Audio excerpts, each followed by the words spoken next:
Yeah, Rosewood was him using his clout in Hollywood to make something that he was more interested in. And after, well, Higher Learning obviously was Rosewood. And what was actually after Rosewood? Shaft. Shaft. This is really the Hollywood part of his career, because I can understand why he might have taken Shaft. He wanted to take the character into the new millennium. He also wanted to have a bona fide hit after Rosewood. And this film has a lot of mixed results. I'm not going to sit here and say it's a failure, but it's not a success either. Because it's like, okay, we acknowledge that Richard Roundtree is the original Shaft, and this is, I guess, I don't know, his nephew? Yeah, which was never established in any continuity of the Shaft trilogy or the books. Exactly, but then the weird thing is, okay, this is more focused on action. We're told Samuel L. Jackson gets laid, though we never really see him seduce except for one quick scene. And that was a body double, apparently. So it's like that. This film actually has well, not early, but before Christian Bale blew up, you know, him playing sort of one half of the villain team as a dumber version of Patrick Bateman, and it feels more caricature than anything, and it just feels really stupid because, okay, his character is supposed to have murdered Mekhi Phifer, but, you know, his character is such a pussy, you would never believe he could, other than maybe beating up maybe a woman or somebody smaller than him, you would never believe he'd have this benevolence. But I find it interesting to look at it today because it feels like one of Trump's sons, you know, put him in that place, and it's like, perfect. Yeah, good old Don Jr. Another thing I liked was Toni Collette was in this, but she has such a small role but important role, and I think Toni Collette is a very underrated actress. Oh, absolutely. The action scenes, they were mostly chase scenes, except because Shaft doesn't really go hand to hand with anybody; he just shoots people. Like when the only time he's hand to hand is when he's slapping that thug for that woman because I guess he's trying to get the woman's son to deal drugs for him, you know, and that seems more of a violent, but also a scene. Even though he's not a cop anymore, he's a private detective. When cops come, they see it's him, and he winks, and you know, it shows that the police department is, you know, totally on his side no matter what. Then we have the Peoples Hernandez, Which was the best part of the whole movie.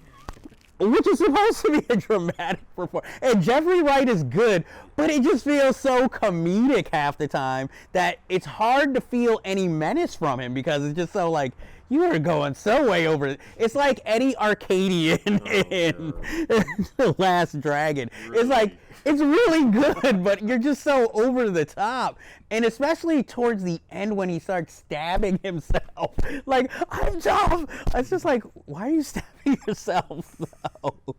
Because apparently, in this film, Christian Bale, for some odd reason, makes a deal with Peoples Hernandez to take care of Shaft and protect him. But then somehow in his attacking, they kill Peoples' brother. So now Peoples has gone off the deep end. Yeah. And for some odd reason, there's a scene where Peoples is taking a crap when he's laying out this whole long story. And it just is like, really? It feels almost campy at that point.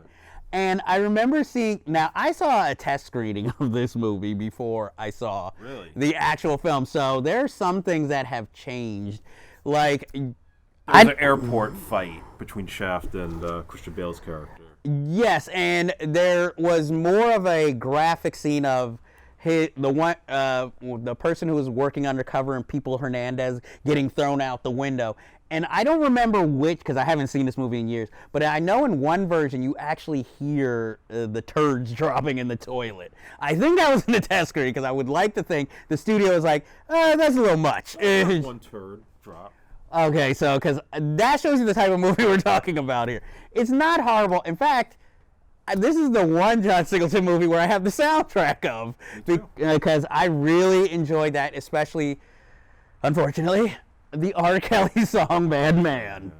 But, you know, I would say this it was also kind of John Singleton trying to show, hey, I can do Hollywood-type movies too and still have my sensibility.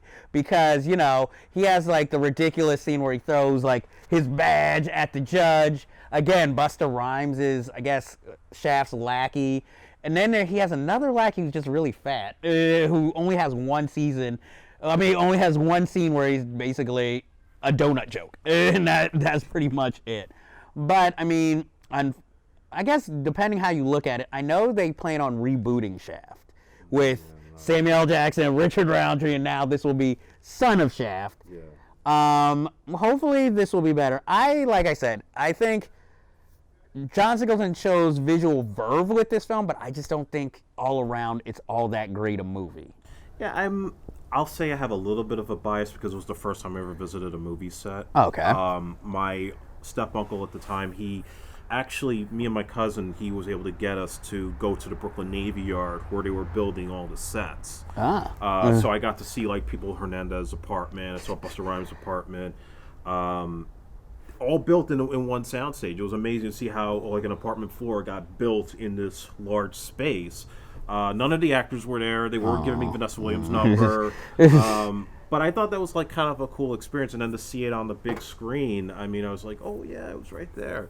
You know? But, yeah, I mean, I'm kind of like, when I saw the movie, I loved it. Now, I do see it for the flaws as far as just, they were trying to strip away what made the character more interesting in the original film. And it's just, forget about, like, okay, you don't have the sex, you know, Isaac Hayes only comes back for the theme song, which I thought the soundtrack, David Arnold did a good job emulating what Isaac Hayes did, but I definitely feel like the acting at points was hammy, like something that should have been more like a Sam Raimi Spider-Man movie, you know, where the cops are like, oh, Shaft, go get his ass, or having the dude from Oz, who's like the white cop he's always messing with because, you know, like, his family might have been Nazis because of his German heritage.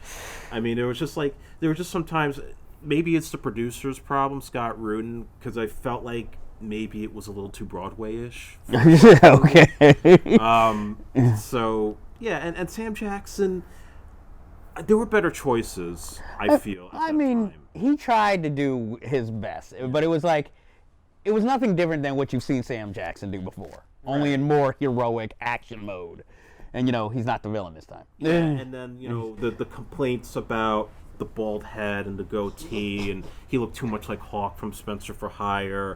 I mean, it was 2000. He wasn't going to have an afro. It's just... It is what it is. He wasn't making that wig. Yeah. I would have liked to have seen more of Richard Roundtree because I think he was in good enough shape. They could have gave him more to do. Yeah, then just it was like 2 cameo scenes, and I mean, at least they honored Gordon Parks with his cameo too. Yeah, and there's like a brief, like, if you blink you miss it, Isaac Hayes appearance.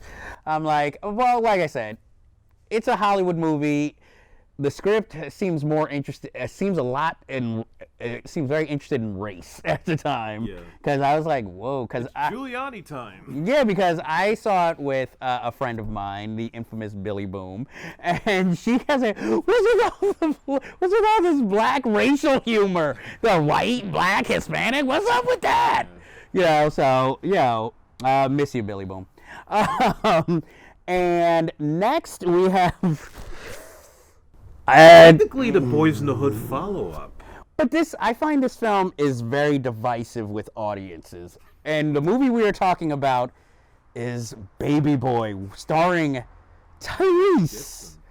Yes, who you might remember from the Coca-Cola, or no, was it Sprite commercial where he sang on a bus? It was Sprite. Yeah. Okay, and at this point he had been known more as an R&B star, but John Singleton saw something in his gib and decided, I want this guy to star in my film. And this is also noted as an early role of Miss Tarji P. Henson, as well as, for you House Party fans, the return of Shireen to the acting field. And Ving Rhames in way more than you ever want to see him. And Snoop Dogg is the villain. playing Snoop Dogg, pretty much. But okay, I will let you start off this time because I have a lot to say when it comes to Baby Boy. Baby Boy, I've only seen it once, and then I Lucky. later saw the retrospective on TV One's Unsung. I've seen that too. Yeah, and it's definitely unapologetically black. Literally, I mean, just down to... I'll say that. Yeah, well, I mean, it's sort of still digging into the themes that Boys in the Hood sort of touched upon, like, if you were focusing more on the Ice Cube character, in a sense. Okay. Because it was like, okay, where Cube's character was living with his mom, and she was very passive, and he was sort of just kind of straggling along in life. That's kind of like what Tyrese's character is, but you see more of a sensitive side to him as far as, the troubled love life, and the issues with Ving Rhames' character, who technically tries to tough him up as a man in his own way. And and you're still dealing with, like, just if he falls in the wrong direction, it's going to screw up his life. So they kind of handle it. It was like, I guess John was so caught up in the Hollywood thing and the politics that he was dealing with that he just decided, I want to go back to the old territory, but this time I'm going to ramp the dial to 11. Okay. And do something that even a white audience would be like, black people live like this? They cook their eggs naked in the kitchen? Okay. Here's the thing with this film. I kind of like it. And my problem is I don't like the main character at all. Because it seems like the film is built for us, for him to show growth and for us to kind of cheer him on. But by the end, it still looks like their kind of romance and life are kind of not exactly going to go up or be better. And what was even worse is that it's implied by the ending, Tarji B. Henson's pregnant by him again. So they're going to have another child. Meanwhile, he still has no job, And the only happy part of the movie is he doesn't kill Snoop Dogg. Spoilers. But oh my goodness, he does. And then he's absolved because his girlfriend kind of takes him to church, and he becomes a member of the church, so he's absolved of his sins. See, now where you say it's sort of like seeing it from Ice Cube's character, I feel like that was what Omar Gooding was trying to play, was Ice Cube throughout the movie, and not all that great either. I mean, I liked seeing the complexities of his relationship. Also, Jody is a charmer, whereas Omar Gooding Jr. is not a charmer, but somehow got this beautiful girlfriend and is living with her and her mother, but is not really contributing, and kind of feels this guilt, of over not providing, but is always going to Jody to try and get him a job. And we see Jody, the womanizing ways, how he has all this nerve to talk about stuff, but lives with his mother, and how Ving Rhames is trying to tell him, like, basically, become a man, even though you keep talking like you're tough. And I know Tyrese has said this is very autobiographical for him too, playing in this film. I will say Tarji P. Henson, she's a live wire in this, not the live wire we know now, but I mean, she is notable in the film, but basically my problem is that I always feel like throughout the film for her character, she's a victim, and because sometimes it's of her own accord, but for the most part, her prospects aren't looking good, and then she's listening to her girlfriends who are living just as badly.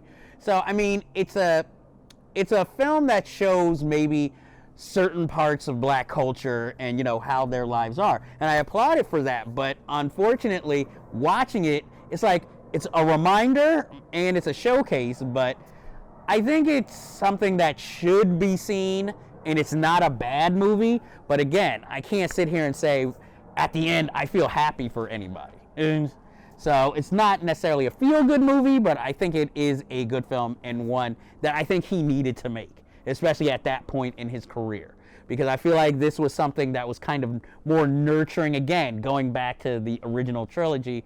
Like, it would have been interesting if Baby Boy was made instead of Higher Learning. Right. And, that would have been interesting. Well, he was intending to do it for Tupac before Tupac died. Yeah. So that was supposed to be like, if he hadn't done Higher Learning or Rosewood, then that would have probably been his next movie. And I think if Tupac would have played in it, I probably would enjoy the film more. Not that Tyrese does a bad job, but again, Tupac had that kind of outlawish charm, whereas Tyrese tries, but he just seems like a smug asshole. I'm sorry. I don't know you personally. I'm not saying anything personal against you. I'm saying how you come across in your performance here.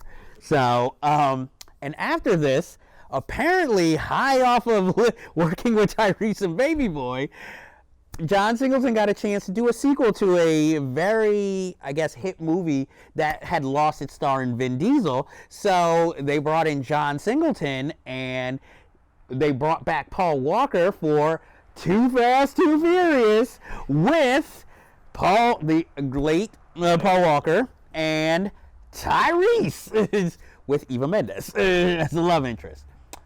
This is a very colorful film, you know. Certainly colorful. It was like before the neon came back with the 80s look in like thrillers and noir films. This film was doing it in like all over.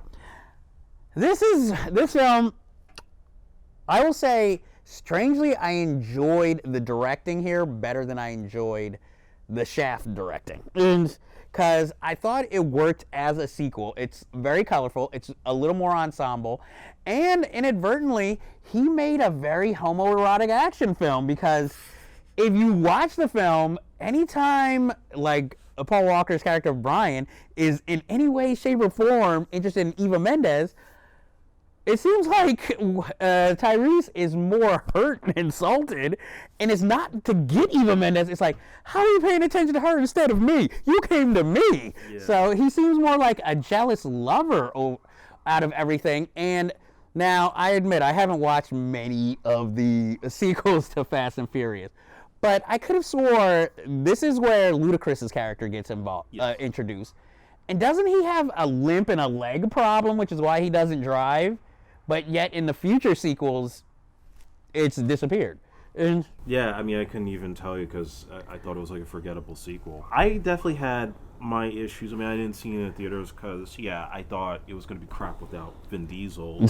But not even just that, but like it had all this stuff that was set up at the end of the first film that they didn't follow up on because they couldn't get him back. So they just scrapped everybody, kept Paul Walker, and just focused on how he gets his badge back, essentially.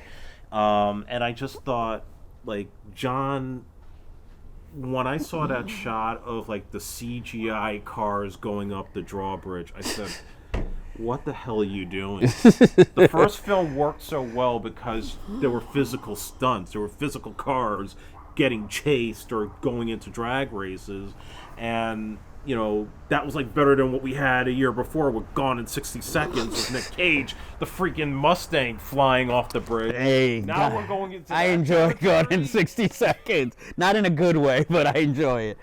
I mean, this sequel, it's trashy, but I enjoy it because I didn't see it in theaters either. I worked at a video store at the time, and they played it. And just watching it on television, I was like, you know what? This isn't actually that as bad as I thought.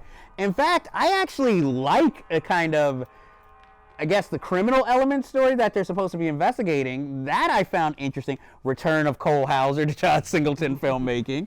And, you know, the dirty cop with the rat scene. I thought that... Oh, my God. That's like the darkest scene in all the festivals. Exactly. I was like, I actually like this movie. But, you know, again, it's something trashy. You watch on television. You forget about it as soon as it's over. It's like, okay, that was a fun 2 hours. And, I mean, he involved, I think, was this the one where he had Don Omar, the Hispanic rapper, making a cameo also in the film? Look, the film is pretty much Miami. You know, as much as Bad Boys 2 is Miami, this is like Miami, maybe on a more affordable budget. And, I mean, you gotta like any film where basically Paul Walker and Tyrese wear board shorts the whole movie. They never dress up for the whole film. He had done Four Brothers. Oh, yes, I almost totally forgot about Four Brothers. Again, this is Hollywood mode, Tyrese. I mean, this is Hollywood mode, John Singleton. And he, you know, decides to bring Tyrese along to the game. And this time he actually brings Andre Benjamin of Outkast fame with him. But out and out, it is a starring vehicle for the man used to be known as Marky Mark in my days, but he is now known as Mark Wahlberg. And in this film, it seems like most of the movie, Mark is being his natural Boston self, but he also seems to be trying to fit in with the African Americans around him by being like, I'm the cool white boy, but I ain't gonna apologize for being white either. This film, I enjoy. The only thing is it has a bad performance by a reliable actor in the villain, Chiwetel Ejiofor. Yes. Because his character is supposed to be driven because he was picked on by his older brother. So now he's making up for it by being big and tough. But he's never tough. So I don't understand why all of these guys follow him so vehemently. And he treats them like shit. And not to mention sleeping with their wives and all that against their will, mind you. And then, he wears this big puffy fur coat at the end for a fight. And I'm just like, okay, after all this gun battle, we decide we're going to end this mano-a-mano, fist-to-fist on ice. And, I mean, look, I saw this one in theaters, actually. I enjoyed it for what it was worth, I'm not going to sit here and say it was the greatest or well thought out. I mean, it is also our introduction to Sofia Vergara in a movie with darker hair, playing Tyrese's lover. The most annoying part of the movie, even though she was hot. Yes, and, really unnecessary, but we had to have Tyrese take off his shirt and do something. So, again, it was like, Tyrese is in this. And you have another scene with, Mark Wahlberg on a toilet? Oh, yes, another shitting scene. Yeah. Not only that... What is it with you and shitting scenes, John? Also, we have Tyrese come into the bathroom showing the other guys his penis and asking, what's this? And they're just so, nonchalant, oh. And the other guy, Garrett Hedlund, is like, oh, just put some ointment on it. That film did, okay, spoilers ahead, it did shock me by killing one of the brothers off. Here's a hint. Who doesn't have the big name in the cast? So I'll admit that was shocking. And, I mean... There was no mystery, really. No, it was, more comedic. It's like, you even knew who the turncoat was in all of this. Shout out to Josh Charles. But even, the unnecessary part when they confront the old white dude that was, I guess, doing a real estate deal. They're like, yeah, I liked your mother. We were... close. Well, see, to me, that was where we go into the more comedic elements of the film. One of the things I did, it's a stupid scene, but I will admit, this movie's a guilty pleasure. And don't spread this around. I have nothing personally against him. But why do I take such pleasure when Terrence Howard gets killed in a movie? It's like, I'm just sorry. It's like between dead presidents getting beat by Lorenz Tate, who's much smaller than him, in this movie, I don't know what it is. I have nothing personally. I don't know the man, but he can be annoying, even though he's trying to be chivalrous and one of the only characters who's on their side throughout the film. But, and Tarji P. Henson is in this in kind of a, supporting throwaway role. But at least I understand why her character and the daughters are in there, because it makes sense when Andre Benjamin finally gets tough in the movie, because I was wondering, if all these brothers are tough, why is Andre Benjamin, he seems to be the weakest one, and then finally, when he starts worrying about his family, that's when he gets vicious. But, I mean, four brothers, guilty pleasure. Yeah, it's fun. It's one of the more likable Mark Wahlberg performances. Mark. Yeah. Good use of the Trouble Man soundtrack as well. Oh, yes. Another film I bought the soundtrack for, just for that song. Yeah. John Singleton has had a varied career. I know he made one more film, but I never saw it. And it was Abduction, when Taylor Lautner coming off the Twilight movies was a thing. And, the only reason I think I would watch it now is because Jason Isaacs is in it, and I like him as an actor, and Lily Collins plays the love interest. But other than that, I just remember the previews and him jumping on a train with a motorcycle and sliding down a glass building. That's about it. Yeah, it was trying to be like a teenage Born Identity type of movie and making Taylor Lautner an action star. It didn't work. It just was simply, it didn't even feel like a John Singleton movie. It just felt like, okay, we just need anybody with a track record to make this vehicle for him. and let's just get a guy who's done a Fast and Furious movie. So let's get John Singleton. I guess, we gotta leave it off. Like, I mean, lately he's been doing more television work. Yeah, like Snowfall, and Empire, People vs. O.J. Simpson, and that BET series, I believe it's called Rebel. Yes. Yeah. Do you think we'll ever see him make another film? I think we'll see him make another film, but again, like how hard it is to get a film made these days, I don't know if we're going to see I know he wants to do a Baby Boy sequel, for instance. I don't know if that's going to be his next film or if it's going to be another studio assignment, but I can understand after Abduction, maybe he's not so quick to sign up for a studio film. But again, a lot of independent filmmakers are making their way to studio films through like superhero films or just big budget films, so he might go that way. I personally hope it's more of a personal story because that seems to be where he excels at, filmmaking. I mean, like I said, Rosewood, something he was interested in was epic. So we know he can do it. I just think he has to maybe not follow so much of his commercial instincts of like the Shafts and the Too Fast, Too Furious. And it has to be, if he's going to make a good film, it has to be something that means something to him. Or else it's just half-worked. So I am Jeff Galashaw. He is Andre Joseph. And that is the end of this week's CINEFILES. Can't wait to see you again. Who knows when it'll be, but can't wait to see you guys again.